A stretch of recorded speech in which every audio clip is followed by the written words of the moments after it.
السلام علیکم، میں راحت شاہد اور آج ہم بنائیں گے اسماء الحسنہ سیریز میں ایک اور بہت خوبصورت نام۔ اس میں مبارک ہیں دو جو پیئرڈ ہیں، الخافض جل جلالہ اور الغافر جل جلالہ۔ ٹھیک ہے، میں نے ڈبل پینسل لے کے ڈرا کر لیا تھا، آپ کو میں نے بہت دفعہ بتا چکی ہوں کہ کس طرح کرنا ہے، تو میں نے اس لیے پہلے ہی کر لیا تھا۔ اور اب جو ہے میں پہلے جو ہے وہ لکھوں گی اور اس کے بعد بیک گراؤنڈ بناؤں گی برش سے، تاکہ وہ پھر نیٹ سا ہو جاتا ہے۔ آپ دونوں کام کر سکتے ہیں۔ اور دوسری وجہ یہ بھی ہے کہ جب بیک گراؤنڈ بناتے ہیں تو وہ مٹ جاتا ہے۔ میں نے یہ کافی دفعہ ٹرائی کر کے یہ فائنل کیا، مٹ جائے گا تو میں پھر سے بھول جاؤں گی کہ کیسے میں نے لکھا تھا۔ اس وجہ سے میں پہلے جو ہے وہ لکھوں گی، اس کے بعد بیک گراؤنڈ بناؤں گی۔ میں نے ریڈ اور بلیک کو برش کی ٹپ سے آپ نے دیکھا کس طرح بلینڈ کیا ہے، اور اب میں اس کو لکھ لوں گی۔ اچھا، یہ جو فلو ہے نا میرے برش میں، یہ اگر آپ سے نہیں آ رہا تو اٹس اوکے، بہت ٹائم لگتا ہے فلو آنے میں۔ آپ کی پریکٹس میٹر کرتی ہے، آپ کے سالہ سال کی محنت ہوتی ہے اس کے پیچھے۔ ٹھیک ہے، تو آپ کریں گے انشاءاللہ، ٹیکنیکس ہوتی ہیں، محنت کریں، پریکٹس کریں تو آپ سیکھ جائیں گے انشاءاللہ۔ تو یہ میں کرتی ہوں کٹ برش سے، جو آگے سے، فلیٹ سے نہیں کرتی۔ آپ فلیٹ سے بھی کیلیگرافی کر سکتے ہیں اور کٹ سے بھی، دونوں سے ہو جاتا ہے۔ ٹپ اینگل برش سے بھی آپ کر سکتے ہیں اور جو فلیٹ ہوتا ہے اس سے بھی آپ لکھ سکتے ہیں۔ اب ہم پینٹنگ بنائیں گے، ساتھ ساتھ میں لکھتی جاؤں گی، آپ دیکھتے جائیے گا کہ کیا پروسیجر ہے سارا۔ ساتھ ساتھ پینٹنگ کے بارے میں بات کریں گے، اور ساتھ ساتھ جیسے میں ہر پینٹنگ میں آپ کو کہتی ہوں کہ آپ جو بھی بنائیں، کوئی اللہ سبحانہ تعالیٰ کا نام لکھ رہے ہیں، یا آپ کوئی حدیث لکھ رہے ہیں، یا کوئی آیا لکھ رہے ہیں، آپ نے اس کو پہلے اچھی طرح اس کا مطلب جاننا ہے اور پھر اس کو لکھیں۔ آپ کو پھر سمجھ بھی آئے کہ آپ لکھ کیا رہے ہیں، آپ کر کیا رہے ہیں۔ ٹھیک ہے، تو یہ بہت ہی مبارک کام ہے، لیکن ظاہر ہے جب آپ اس کو جان بھی رہے ہوں گے مطلب بھی، تو آپ کو مزہ بھی اور آئے گا اور آپ کو لگے گا کہ آپ کوئی کام کر رہے ہیں۔ تو آپ نے کوشش کرنی ہے، آپ جو بھی کام کریں آپ اس کے بارے میں جانیں ضرور، جو بھی لکھیں۔ تو الخافض اور غافر جل جلالہ وہ ذات ہے جو انصاف کے ترازو کو بلند کرتا ہے اور پست کرتا ہے، یا کفار کو رسوائی اور حقارت کے ساتھ پست فرماتا ہے، جبکہ مومنین کو اعزاز و امداد سے نواز کر بلند فرماتا ہے، یا دشمنوں کو بے یار و مددگار چھوڑ کر پست فرماتا ہے، جبکہ دوستوں کو قربت اور نیک بختی دے کر بلند فرماتا ہے، اور بد بختوں کو گمراہ فرما کر پست فرماتا ہے، اور نیک بختوں کو کی رہنمائی فرما کر انہیں بلند فرماتا ہے۔ بلندی اور پستی اسی کی ذات سے ہے، وہ جسے چاہے بلند کر دیتا ہے اور جسے چاہے پست۔ اس ارغافی جل جلالہ نے اتنی بلندیاں پیدا کر دی ہیں کہ ہمارے جسم میں اس نے سر کو بلندی سے سرفراز فرمایا تو سارے جسم پر حکومت کرتا ہے، پیروں کو پست کیا تو وہ سر کے حکم ماننے پر مجبور ہیں، اسی طرح ہر ادنا ہر اعلیٰ کے حکم ماننے پر مجبور ہے۔ عمرہ حکام کو بھی ارغافی جل جلالہ نے سر بلندی عطا کی، لہٰذا وہ اپنے متحدوں پر حکومت کرتے ہیں، کیونکہ اللہ تعالیٰ نے ان متحدوں کو بنسبت ان حکام کے پست بنایا ہے۔ اس طرح پستی و بلندی کے بہت سے درجات ہیں۔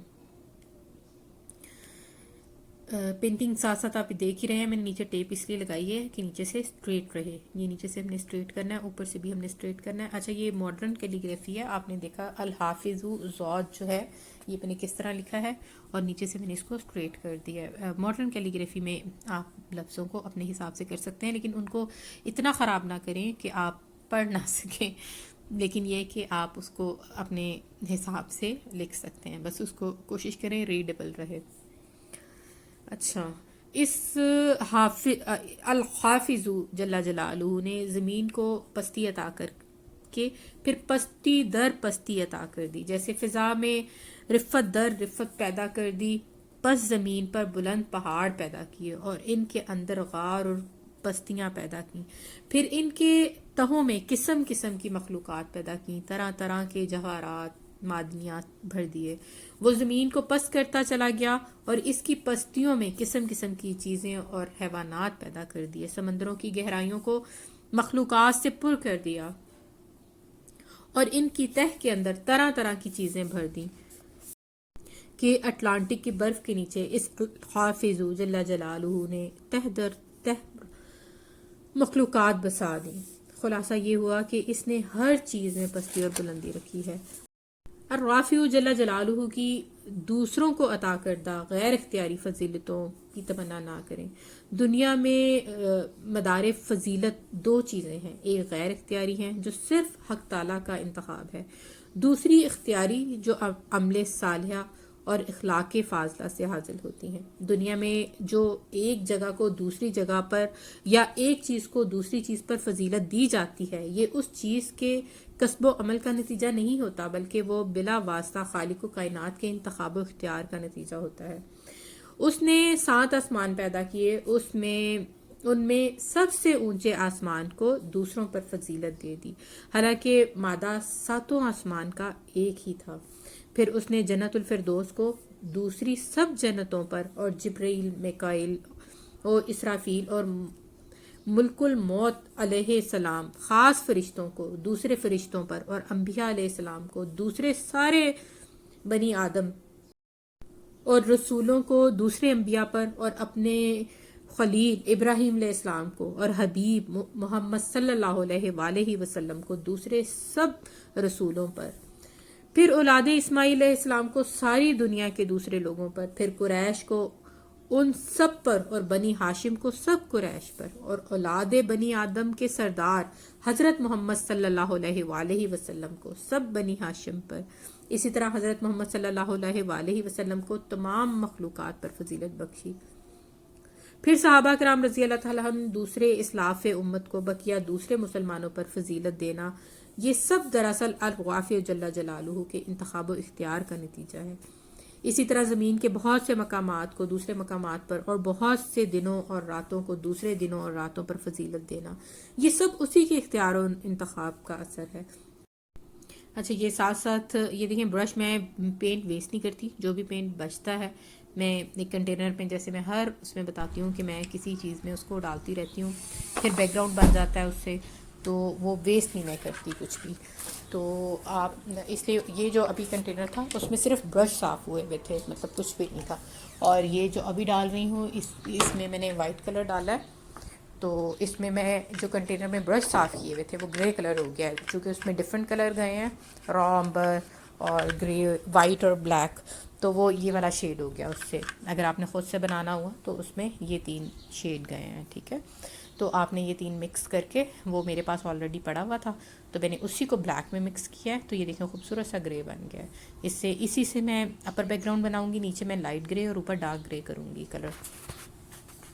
وہ دیکھتے رہیں ساتھ ساتھ کے بیک گراؤنڈ کیسے بن رہا ہے. ابھی الخافض جو لکھا ہے، خا کا نقطہ نہیں ڈالا، بھی ڈالتے ہیں. اچھا، الخافض جو لکھا ہے اس کے اوپر بھی تھوڑا اور کام ہوگا، تو وہ بھی آپ ساتھ ساتھ دیکھتے رہیں کہ کیسے کام ہو رہا ہے. اچھا، ہم بات کر رہے تھے کہ سارے کے سارے اختیارات صرف اور صرف اسی الخافض اور رافع جل جلالہ کو حاصل ہیں، جیسا کہ اللہ رب العزت کا ارشاد ہے قرآن پاک میں ترجمہ بیان کر رہی ہوں. اور اس چیز کی آرزو نہ کرو جس کا باعث اللہ تعالیٰ نے تم میں سے بعض کو بعض پر بزرگی دی ہے. مردوں کا اس میں حصہ ہے جو انہوں نے کمایا، اور عورتوں کے لیے اس میں حصہ ہے جو انہوں نے کمایا، اور اللہ تعالیٰ سے اس کا فضل مانگو، یقیناً اللہ ہر چیز کا جاننے والا ہے. اور رافع جل جلالہ نے جو دیا ہے اس پر اس کا ہر وقت شکر ادا کرے. قرآن کریم میں ان غیر اختیاری فضائل کی تمنا کرنے سے منع کیا گیا ہے جو دوسروں کو حاصل ہو. وجہ یہ ہے کہ جب انسان اپنے آپ کو دوسروں سے مال و دولت، آرام و عیش، حسن و خوبی، علم و فضل وغیرہ میں کم پاتا ہے تو عادتاً اس کے دل میں ایک حسد کا مادہ ابھرتا ہے، جس کا تقاضا کم سے کم یہ ہوتا ہے کہ میں بھی اس کے برابر یا زیادہ ہو جاؤں. اور بسا اوقات اس پر قدرت نہیں ہوتی، کیونکہ بہت سے کمالات ایسے ہیں جن میں انسان کی کوشش و عمل کا کوئی دخل نہیں، وہ محض قدرت کے انعامات ہوتے ہیں. جیسے کسی شخص کا مرد ہونا، یا کسی کا خاندان نبوت میں سے ہونا، یا خاندان حکومت میں پیدا ہونا یا حسین و جمیل پیدا ہونا وغیرہ، جس شخص کو یہ انعامات حاصل نہیں، وہ اگر عمر بھر اس کی کوشش کرے کہ مثلا مرد ہو جائے یا خاندانی سید بن جائے، اس کا نقشہ قد و قامت حسین ہو جائے، تو اس کی قدرت میں نہیں، اور نہ کسی دوا اور علاج یا تدبیر میں اس کو یہ چیزیں وہ حاصل کر سکتا ہے۔ آج کل تو خیر یہ باتیں کسی حد تک حاصل کر بھی لیتا ہے، مطلب حسن کی میں بات کر رہی ہوں کہ سرجریز اتنی آ گئی ہیں، لیکن ہمارے سامنے بہت سارے ایسے کیسز ہیں جو پہلے سے بھی ورسٹ ہو جاتے ہیں سرجری کے بعد۔ جب ہم اللہ کی قدرت میں دخل اندازی کرتے ہیں تو ظاہر ہے پھر ہمیں اس کا کچھ خمیازہ بھی بھگتنا ہی پڑتا ہے۔ تو اور یہ چیزیں ہیں بھی گناہ کے، جب تک آپ کو مجبوری نہ ہو، کوئی بہت ہی مسئلہ نہ ہو، اس طرح کے کاموں میں آپ کو نہیں پڑنا چاہیے، تو کیونکہ آپ قدرت کی برابری آپ نہیں کر سکتے۔ تو اب اس کے نفس میں جب یہ ہمارے نفس میں خواہش پیدا ہو جاتی ہے، تو پھر وہ کہتا ہے کہ یہ نعمت یا تو پھر دوسروں سے بھی چھین جائے یا اس کے برابر، یا کم از کم اس کے جتنی میرے پاس بھی آ جائے، اور اسی کا نام حسد ہے، جو انسانی اخلاق میں انتہائی شرمناک ہے، اور دنیا کے بہت سے جھگڑوں، فسادات، قتل و غارت کا جو ہے وہ سبب بنتی ہے۔ جب انسان اللہ کی ہر دی ہوئی چیز پہ شکر ادا کرتا ہے، جو اسے مل جائے وہ اس پہ شکر ادا کرتا ہے نا، تو پھر اس کے دل کو تو سکون حاصل ہوتا ہی ہے۔ تو یہ حسد وغیرہ کا جذبہ انسان کو خود کو بھی برباد کر رہا ہوتا ہے۔ تو اگر ہم اللہ کے دیے پہ راضی ہو جائیں تو یہ ہماری دنیا و آخرت دونوں کے لیے ہی جو باعث سکون بن جائے۔ جس کو حق تعالیٰ نے مرد بنا دیا ہے تو وہ اس پہ شکر ادا کرے، جسے عورت بنا دیا ہے وہ اس پر راضی رہے، اور سمجھے کہ اگر مرد ہو جاتی تو شاید مردوں کی ذمہ داریاں پوری نہ کر سکتی اور گنہگار ہو جاتی۔ جس کو اللہ تعالیٰ نے خوبصورت پیدا کیا وہ اس پر شکر گزار ہو کہ اس کو ایک نعمت ملی ہے۔ جو بدصورت ہے وہ بھی رنجیدہ نہ ہو اور سمجھے کہ میرے لیے اس میں کوئی خیر مقدر ہوگی، اگر مجھے حسن و جمال ملتا تو شاید کسی فتنہ اور خرابی میں مبتلا ہو جاتا۔ مجھے بات یاد آ گئی، ہماری ایک آنٹی تھیں، ہمارے گھر میں کام کرتی تھیں، تو مجھے ان کی بیٹیاں تھیں ڈھیر ساری، 7-8 بیٹیاں تھیں آئی گیس۔ تو ایک دفعہ مجھے وہ کہتی ہیں کہ میں اللہ کا اتنا شکر ادا کرتی ہوں کہ اللہ میاں نے مجھے بیٹیاں تو دی ہیں اور وہ حسین نہیں ہے۔ تو میں نے کہا آپ ایسے کیوں کہہ رہی ہیں؟ کہتی ہیں اس لیے کہ اگر یہ حسین ہوتی تو مجھے ہر وقت ان کی حفاظت کرنی پڑتی، تو میرے پاس تو اتنا ٹائم نہیں ہے، نہ میرا کوئی بیٹا ہے جو حفاظت کرتا۔ تو میں یہی سوچ رہی تھی کہ جس نے پازیٹیوٹی نکالنی ہوتی ہے نا چیزوں میں سے، وہ نکال لیتا ہے ہر بات میں۔ دیکھیں بغیر وہ یہ بھی کہہ سکتی تھی کہ ایک تو اللہ میاں نے ہمیں پیسہ نہیں دیا، اوپر سے حسن نہیں دیا۔ آپ ناشکری کے لیے کوئی بھی لفظ ڈھونڈ سکتے ہیں اور آپ ناشکری کے لیے بھی کچھ بھی ڈھونڈ سکتے ہیں۔ تو جنہوں نے اللہ کا شکر ادا کرنا ہے، انہوں نے ہر شکر اصل میں آپ کے اپنے اندر ہوتا ہے، آپ نے بس آپ نے اس کو نکالنا ہے۔ میں نے بہت سارے تنگ لوگوں کو بہت اللہ کا شکر ادا کرتے دیکھا ہے، اور بہت سارے ایسے لوگ جن کو اللہ نے زندگی میں ہر نعمت سے نوازا ہوتا ہے، وہ پھر بھی ایسی کوئی بات ڈھونڈ لیتے ہیں جس پہ وہ ناشکری کر سکیں اللہ سبحانہ تعالیٰ کی۔ اور یہ بات ہمیشہ یاد رکھیں کہ اللہ کا وعدہ ہے کہ وہ شکر ادا کرنے والے کو اور زیادہ دے گا اور ناشکر کرنے والے کو بہت سخت سزا دے گا، ٹھیک ہے؟ تو شکر ادا کرنا سیکھ جاتا ہے نا جب انسان، تو اس کا پھر زندگی بھی بہت آسان ہو جاتی ہے۔ آخرت کے لیے تو شکر ہے ہی بہترین چیز۔ بعض قرآنی آیات اور ارشادات نبی صلی اللہ علیہ وآلہ وسلم میں بہت سارے نیک کاموں میں دوسروں سے آگے بڑھنے کی کوشش کا حکم، یا دوسروں کے فضائل و کمالات کو دیکھ کر ان کے لیے کوشش کرنا، جد و جہد کی ترغیب آئی ہے کہ آپ بھی کوشش کریں۔ لیکن وہ ان اعمال کے بارے میں ہے جو کہ انسان کے اختیار میں ہے، جو کوشش سے ہمیں حاصل ہو سکتے ہیں، مثلا علمی فضائل اور عملی و اخلاقی کمالات۔ کسی کو دیکھ کر ان کے حاصل کرنے کی جد و جہد جو ہے وہ پسندیدہ عمل ہے۔ مطلب یہ کہ بہت سارے ہمارے ہاں، میں نے یہ بھی دیکھا ہے، اور مجھے بلکہ اس بات سے بڑی شکایت ہے کہ ہمارے ہاں بہت سارے علماء حضرات یہ کہتے ہیں کہ جو قسمت میں ہے وہ مل کے رہے گا۔ تو بہت ساری لوگ جو ہیں وہ بس کہتے ہیں ہم بہت دعا کر رہے ہیں، ہم بہت دعا کر رہے ہیں۔ نہیں، اپنی پہلے آپ نے پوری کوشش کرنی ہے اس کام کو، کیونکہ یہ اسباب کی دنیا ہے، اور پھر آپ نے دعا بھی کرنی ہے، کیونکہ اللہ کی مرضی کے بغیر آپ چاہے کتنی بھی کوشش کر لیں آپ کامیاب نہیں ہو سکتے۔ تو پہلے دوا اور پھر دعا۔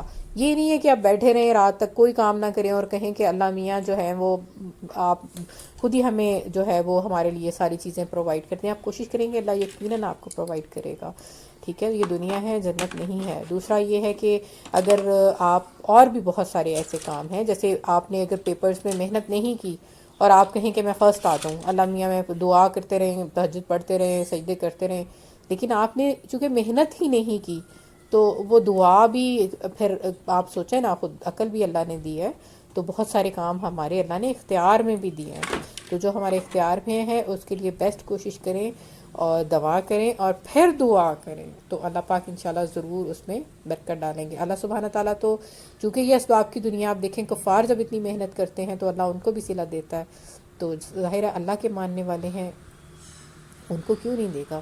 تو لیکن یہ ہے کہ پہلے آپ جو ہے وہ دعا کریں اور دعا کریں اور پھر آپ دعا کریں۔ اچھا یہ آپ نے دیکھ لیا، میں نے پہلے پورا بیک گراؤنڈ دیکھ کے اب میں اس کو ہائی لائٹ کر رہی ہوں، ٹھیک ہے؟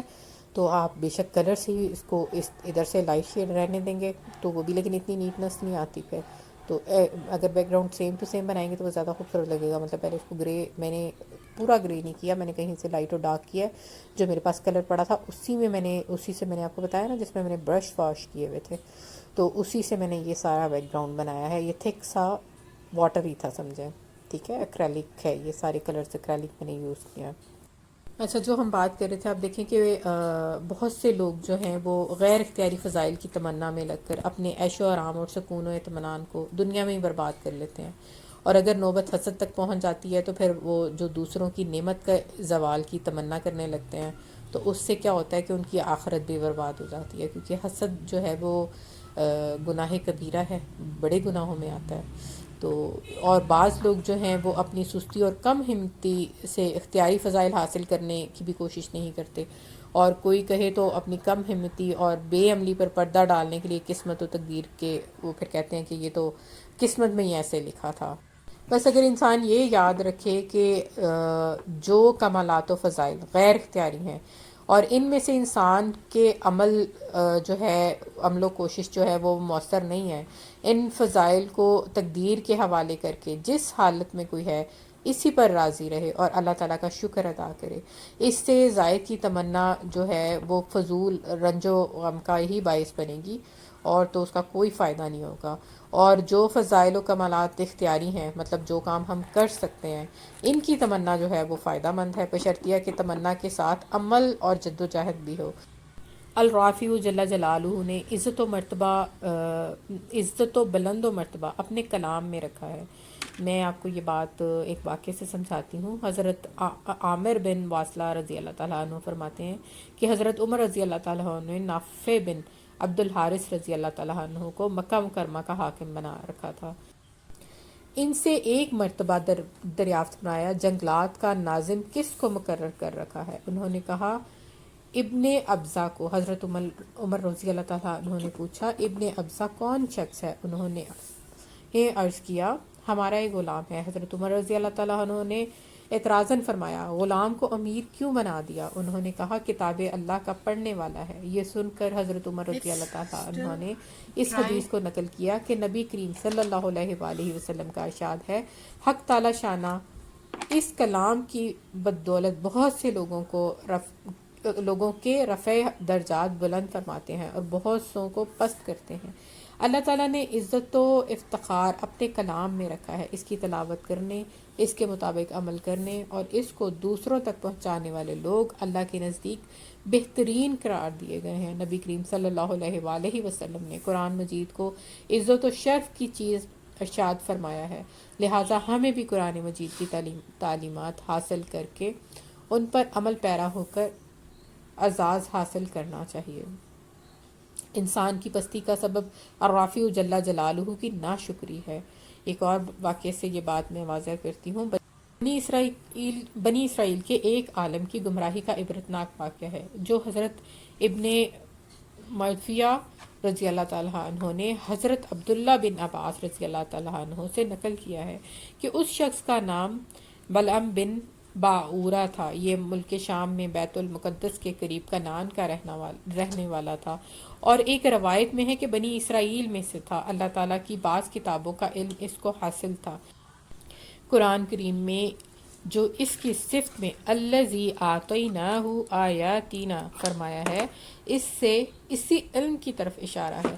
تفسیر میں ہے یعنی اسے اپنے احکام علم کی نعمت ہم نے عطا کی تھی، یعنی اس نے ان نعمتوں کی قدر نہ کی بلکہ سرکشی پر آمادہ ہو گیا۔ جب غرق فرعون اور فتح مصر کے بعد حضرت موسیٰ علیہ السلام نے بنی اسرائیل کو قوم جبارین سے جہاد کرنے کا حکم ملا، اور جبارین نے دیکھا کہ موسیٰ علیہ السلام تمام بنی اسرائیل کا لشکر لے کر پہنچ گئے، اور ان کے مقابل قوم فرعون کا غرق و غارت ہونا ان کو پہلے سے معلوم ہو چکا تھا، تو ان کو فکر ہوئی اور جمع ہو کر بلعم بن باورا کے پاس آئے اور کہا کہ موسیٰ علیہ السلام سخت آدمی ہیں اور ان کے ساتھ بہت سے لشکر ہیں، اور اس لیے آئے ہیں کہ ہم کو ہمارے ملک سے نکال دیں۔ آپ اللہ تعالیٰ سے دعا کریں کہ ان کو ہمارے مقابلے میں واپس کر دیں۔ وجہ یہ تھی کہ بلعم بن باورا کو اس اسم اعظم کا علم تھا، اور وہ اس کے ذریعے جو دعا کرتا تھا وہ قبول ہوتی تھی۔ اچھا، میری اردو بہت اچھی نہیں ہے، میں آپ کو بہت دفعہ پہلے بھی بتا چکی ہوں کہ میں یہ کہیں سے پڑھ کر آپ کو سناتی ہوں، ساری باتیں بتاتی ہوں، تو اگر کبھی کہیں غلطی ہو جائے تو اللہ پاک مجھے معاف کریں، اور آپ لوگ بھی کائنڈلی اس کو اگنور کر دیجیے گا۔ بلعم نے کہا، واقعہ کنٹینیو کرتے ہیں، بلعم نے کہا افسوس ہے تم کیسی بات کہتے ہو کہ اللہ کے نبی ہیں، ان کے ساتھ اللہ کے فرشتے ہیں، میں ان کے خلاف بد دعا کیسے کر سکتا ہوں؟ حالانکہ ان کا جو مقام اللہ کے نزدیک ہے وہ بھی میں جانتا ہوں، اگر میں ایسا کروں گا تو میرا دین و دنیا دونوں تباہ ہو جائیں گے۔ جب ان لوگوں نے بے حد اصرار کیا تو اس پر بلعم نے کہا اچھا، میں اپنے رب سے اس معاملے میں معلوم کر لوں کہ ایسی دعا کرنے کی اجازت ہے یا نہیں۔ اس نے اپنے معمول کے مطابق معلوم کرنے کے لیے استخارہ یا کوئی اور عمل کیا۔ خواب میں اس کو بتلایا گیا کہ ہرگز ایسا نہ کرے۔ اس نے قوم کو بتا دیا کہ مجھے بد دعا کرنے سے منع کر دیا گیا ہے۔ اس وقت جب قوم جبارین نے بلعم کو کوئی بڑا ہدیہ پیش کیا جو در حقیقت رشوت تھی، اس نے ہدیہ قبول کر لیا، تو پھر قوم کے لوگ اس کے پیچھے پڑ گئے کہ آپ ضرور یہ کام کریں، اور ان کے اصرار کی کوئی حد ہی نہ رہی۔ بعض روایات میں ہے کہ اس کی بیوی نے مشورہ دیا کہ یہ ہدیہ قبول کر لیں اور ان کا کام کر دیں۔ اس وقت بیوی کی رضا جوئی اور مال کی محبت نے اس کو اندھا کر دیا۔ اس نے حضرت موسیٰ علیہ السلام اور بنی اسرائیل کے خلاف بد دعا کرنی شروع کر دی۔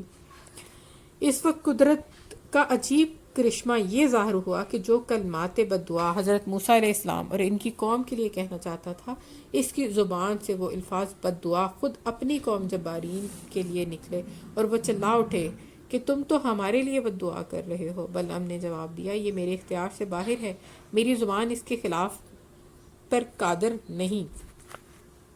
نتیجہ یہ ہوا کہ اس قوم پر بھی تباہی نازل ہوئی، اور بلعم کو یہ سزا ملی کہ اس کی زبان اس کے سینے پر لٹک گئی، اور اب اس نے اپنی قوم سے کہا کہ میری تو دنیا اور آخرت تباہ ہو گئی، اب دعا تو میری چلتی نہیں، لیکن میں تمہیں ایک چال بتاتا ہوں جس کے ذریعے تم موسیٰ علیہ السلام کی قوم پر غالب آ سکتے ہو۔ وہ یہ ہے کہ تم اپنی حسین لڑکیوں کو بنی اسرائیل کے لشکر میں بھیج دو، اور ان کو یہ تاکید کر دو کہ بنی اسرائیل کے لوگ ان کے ساتھ جو کچھ کرنے دیں، رکاوٹ نہ بنے۔ یہ لوگ مسافر ہیں، اپنے گھروں سے مدت سے نکلے ہوئے ہیں، اس تدبیر سے ممکن ہے یہ لوگ حرام کاری میں مبتلا ہو جائیں، اور اللہ تعالیٰ کے نزدیک حرام کاری انتہائی بری چیز ہے۔ جس قوم میں یہ ہو اس پر ضرور قہر و عذاب نازل ہوتا ہے اور انہیں کامیابی نصیب نہیں ہوتی۔ بلعم کی یہ شیطانی چال ان کی سمجھ میں آ گئی اور اس پر عمل کیا گیا۔ بنی اسرائیل کا ایک بڑا آدمی اس چال کا شکار ہو گیا۔ حضرت موسیٰ علیہ السلام نے اس کو اس وبال سے روکا، مگر وہ باز نہ آیا اور شیطانی جال میں مبتلا ہو گیا، جس کا نتیجہ یہ ہوا کہ بنی اسرائیل میں سخت قسم کا طاعون پھیلا، جس میں ایک روز میں 70,000 بنی اسرائیل مر گئے، یہاں تک کہ جس شخص نے برا کام کیا تھا اس جوڑے کو بنی اسرائیل نے قتل کر کے منظر عام پر لٹکا دیا کہ سب لوگوں کو عبرت حاصل ہو، اور پھر لوگوں نے توبہ کی۔ اس وقت یہ طاعون دور ہوا۔ وہ ذات الرافع جل جلالہ جب کسی پر سے کرم کی نگاہ ہٹا لے اور وہ خصوصی حفاظت سے محروم ہو جائے تو پھر وہ وحدہ لا شریک لہ کو چھوڑ کر شرک و کفر اور گمراہی کی وادیوں میں بھٹکتا ہے اور پستیوں میں جا گرتا ہے۔ لہٰذا ہمیشہ عافیت و حفاظت طلب کرتے رہنا چاہیے اور ڈرتے رہنا چاہیے کہ کہیں وہ نعمت سلب نہ فرما لے۔ اس کے لیے ان باتوں پر ہر ایک کو عمل کرنا چاہیے۔ پہلی بات یہ کہ اس کے غضب و غصہ سے پناہ مانگتے رہنا چاہیے۔ دوسری بات یہ کہ اپنے عمل کی قبولیت کے لیے خوب خوب دعا مانگتے رہنا چاہیے، مطلب اس پہ غرور نہ کبھی بھی کریں اگر کوئی اچھا کام کر رہے ہیں، بس عاجزی میں ہمیشہ دعا مانگیں۔ تیسری بات یہ کہ دوسروں کے عیوب دیکھنے سے خوب بچتے رہیں، مطلب دوسروں کے عیب دیکھنے کی بجائے اگر ہم سب اپنے ہی عیب دیکھتے رہیں تو ہم بہت سارے مسئلوں سے بچ جائیں۔ دوسروں میں اچھائیاں ڈھونڈیں اور اپنے اندر جو ہے وہ برائی ڈھونڈیں کہ میرے اندر کیا خرابی ہے۔ چوتھی بات یہ کہ یہ دعا اہتمام سے مانگنی چاہیے۔ دعا میں اینڈ میں لگا دوں گی باقی اس کی طرح، ابھی میں ترجمہ بتا رہی ہوں۔ ترجمہ ہے: الہی میں تیری پناہ چاہتا ہوں تیری نعمت کے چھن جانے سے اور تیری عافیت کے پھر جانے سے اور تیرے ناگہانی عذاب سے اور تیرے ہر طرح کے غصے سے۔ اسی طرح نعمتوں کو باقی اور محفوظ رکھنے کے لیے یہ دعا مانگتے رہیں۔ اس کا بھی ترجمہ بتا رہی ہوں: اے اللہ، جو اچھی نعمت آپ نے ہمیں عطا کی اس کو ہم سے نہ روکنا۔ نبی اکرم صلی اللہ علیہ وآلہ وسلم اپنے آپ کو الرافع جل جلالہ کے نگاہ و کرم اور اس کی حفاظت تو پناہ کا کتنا محتاج سمجھتے تھے، چنانچہ ہمیں تو ان دعاؤں کا اہتمام اور بھی زیادہ کرنا چاہیے۔ جس بندے کو ان دونوں اسموں کی حقیقت سمجھ آ گئی تو پھر یہ سمجھنا کہ الخافض الرافع جل جلالہ ہی اپنے محبوب بندوں کو بڑے مرتبے عطا کرتا ہے اور شیطان اور نفس کے خلاف ان کی مدد کرتے ہیں، اور جو لوگ تکبر کرتے ہیں، ظلم کرتے ہیں، انہیں ذلیل کرتے ہیں۔ اور ہمیشہ یاد رکھیں کہ ہر انسان کو الخافض اور الرافع جل جلالہ ہی بلند اور پست کرتے ہیں۔ وہ شخص بلند ہرگز نہیں جو بڑی عمارتیں بنا ڈالے، غریبوں کا خیال نہ رکھتا ہو، نماز روزے کی پابندی نہ کرتا ہو، بلکہ بلندی کا معیار تو نیکی اور تقوی والی زندگی گزارنا ہے۔ جس کو الرافع جل جلالہ نے جتنا دیا ہے اس پر خوش رہے اور اس کے حقوق ادا کرتا رہے۔ عورت پر مرد کو درجہ عطا فرمایا ہے تو بیوی کو چاہیے کہ جائز باتوں میں شوہر کی اطاعت کرے، اور شوہر کو چاہیے کہ بیوی سے اس کی دل جوئی کے لیے مشورہ کر کے حتی الامکان رعایت رکھتے ہوئے فیصلہ کرے۔ اولاد کو چاہیے کہ ماں باپ کو اللہ تعالیٰ نے بلند درجہ عطا فرمایا ہے تو اس کی اطاعت کرے، اور والد کو چاہیے کہ اولاد کے ساتھ نرمی اور شفقت کے ساتھ پیش آئیں۔